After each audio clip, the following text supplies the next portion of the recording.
Olá, pessoal! Para iniciarmos a aula de hoje sobre o filo Loricífera, é preciso relembrar um pouco sobre a matéria de embriologia. De início, a maioria dos animais possuem 3 folhetos germinativos: a ectoderme, que é a camada externa do corpo, a mesoderme, que se refere à camada do meio, e por último, a endoderme, que é a camada mais profunda existente no corpinho dos animais. Na mesoderme, é possível observar o celoma, que é uma cavidade existente ali dentro. Os animais que possuem essa cavidade são chamados de celomados. Os que não possuem, por sua vez, são chamados de acelomados. E existe uma terceira classificação, a qual nos interessa na aula de hoje, que são os blastocelomados. Eles compreendem ao grupo de animais que possuem uma cavidade delimitada pela mesoderme e a endoderme.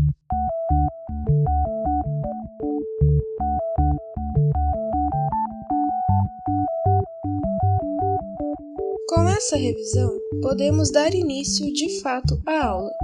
Os Loricífera, portanto, são animais blastocelomados e também são bilaterais, ou seja, o animal apresenta 2 partes semelhantes, sendo dividido apenas por um único plano de simetria.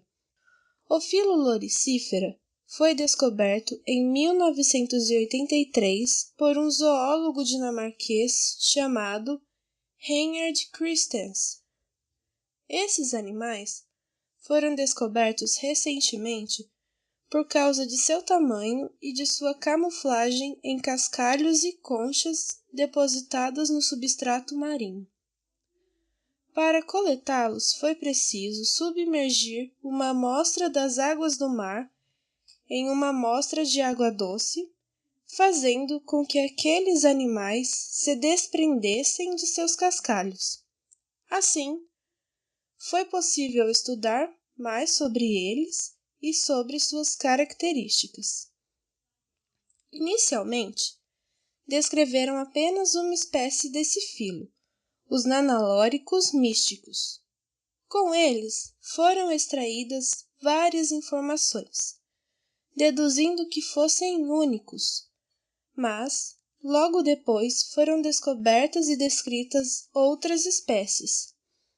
Ainda hoje, acredita-se que possa existir muitas outras espécies não catalogadas, por causa das dificuldades em encontrar esses animais. Só pela história de descoberta desses animais, já podemos concluir que eles são marinhos e vivem grudados em cascalhos e conchas, estando intimamente associados ao substrato, ou seja, são animais bentônicos. A maioria são encontrados entre profundidades de 300 a 400 metros, porém existem as exceções. Por exemplo, uma espécie chamada Plicyloricus adalis foi localizada no Pacífico Ocidental, que vive em profundidades superiores a 8.000 metros. No geral, esses animais possuem de 50 a 500 mililitros de comprimento. São bem pequenininhos. Possuem cerca de 10.000 células apenas. Sua estrutura é composta por uma cabeça, pescoço, tórax e um abdômen todo revestido por lórica, que tem como função dar proteção a esses animais. Por causa dessa estrutura, a lórica, tivemos a origem do nome desses animais, Loricífera.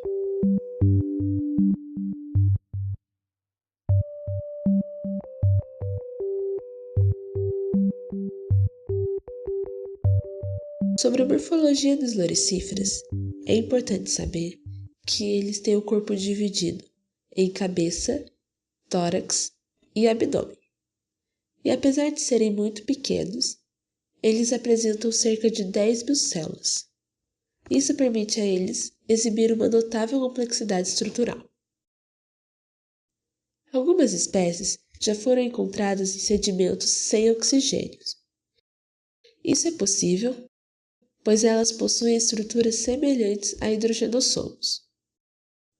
Os hidrogenossomos são organelas presentes em células que não apresentam mitocôndria, e isso possibilita uma respiração anaeróbica, ou seja, uma respiração na ausência de oxigênio.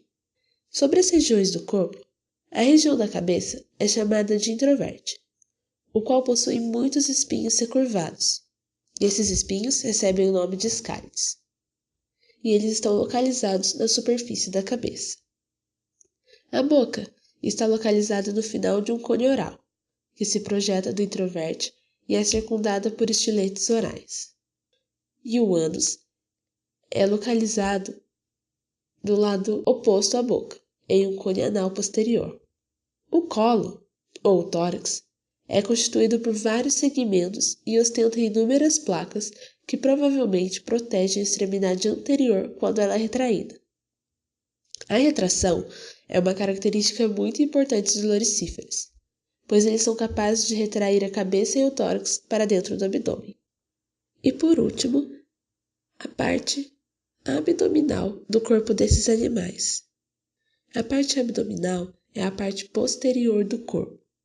Ela é coberta por 6 placas sobrepostas, compostas pela lórica. A lórica é uma cutícula feita de quitina, que serve para proteção, e também é um revestimento externo. E ela pode ser construída pela célula ou com materiais do meio externo.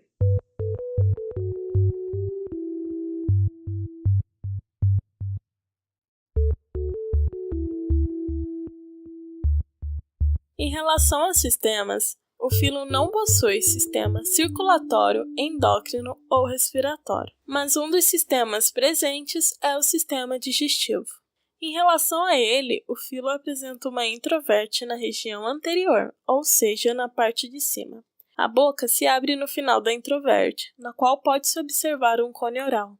Nesse cone oral estão presentes escalídeos, que são espinhos recurvados, que auxiliam na fixação ao substrato e na captura de alimento. Conectada à boca, a presença de uma faringe que faz movimento de sucção, como um bombeamento para sugar a presa. Posteriormente, há um longo tubo médio que se conecta ao esôfago. O filo possui trato digestivo completo, ou seja, possui boca e ânus. O ânus está localizado no cone anal e próximo ao ânus há protonefrídeos nas gônadas, auxiliando na osmorregulação, que balanceia o volume hídrico no animal e auxiliando também nas excreções. Sobre a alimentação do filo, pouco se sabe, mas acredita que se alimentam de bactérias por conta de seu pequeno tamanho.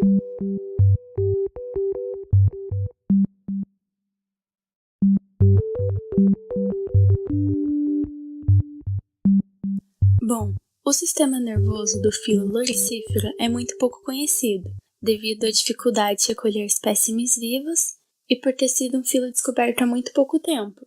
Mas o que já podemos saber é que esse sistema nervoso é composto por um cérebro formado por 3 anéis, que se localizam na introverte do animal. O anel anterior é responsável pela inervação das escálides. Já o anel posterior é o ponto de partida de 10 cordões nervosos que são longitudinais.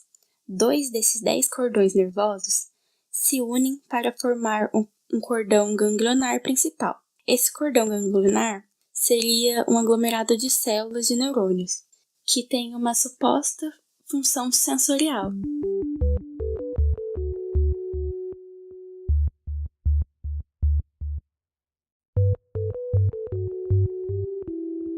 Bom, agora nós vamos falar sobre a reprodução dos loricífera. Esses animais são dioicos.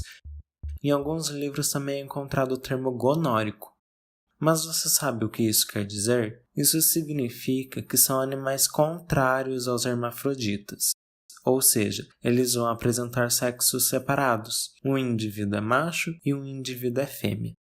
A fêmea apresenta um par de ovários responsáveis pela produção dos gametas femininos e um receptáculo seminal, que vai receber e armazenar os gametas masculinos até a fecundação. Os gametas masculinos são produzidos pelos 2 testículos dorsais presentes no macho.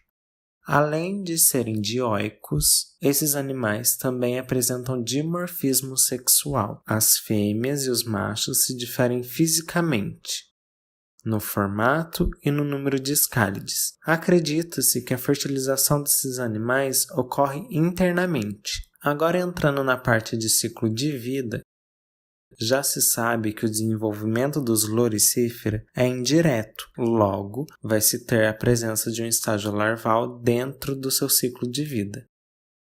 Essa larva é chamada de Higgins. No esquema comparativo a seguir, é possível ver as diferenças entre a larva Higgins e o indivíduo adulto. A larva apresenta apêndices natatórios na superfície ventral da lórica, possui menos escálides e a sua lórica é mais fina quando comparada com a de um indivíduo adulto. Além disso, a larva não tem boca formada, apenas o cone bucal. Embora não detalhadamente, se conhece 3 principais ciclos de vida dentro de Loricifera. O primeiro, a larva Higgins, se desenvolve já indo para o estágio adulto. O segundo, a larva Higgins, passa para um segundo estágio, também chamado de pós-larva, e então se desenvolve no adulto.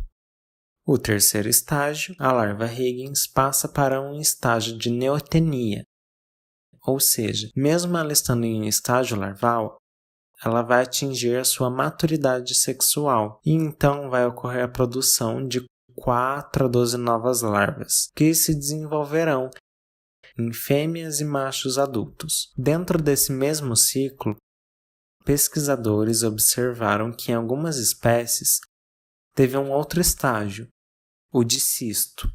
Uma grande larva neotênica se incista com ovos e embriões em diferentes estágios. Depois, a larva se desintegra, liberando-os no meio, no qual poderão se desenvolver e tornar indivíduos adultos.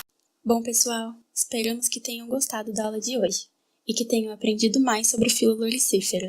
Aí estão as referências bibliográficas que usamos para a realização do trabalho e na descrição disponibilizamos um glossário e um texto resumo sobre o que foi abordado na aula de hoje, para que vocês possam usar para estudo próprio posteriormente.